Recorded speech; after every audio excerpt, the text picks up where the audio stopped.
Hello, in this video I want to show you how to fix the problem when the top row keys doesn't work with their functions in Acer Chromebook.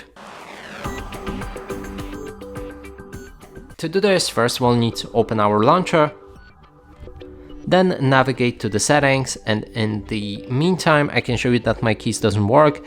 So there's a brightness that we can adjust right here, but if we press on it, nothing happens. And now to actually fix this, we'll need to navigate to our device settings, then go for the keyboard and input, and here make sure that treat top row keys as a function keys is actually disabled. So after that, when you press on those keys, they should act as their functions. And that's it for this video. Hope you like it. Please consider subscribing to our channel, leave a like and a comment below.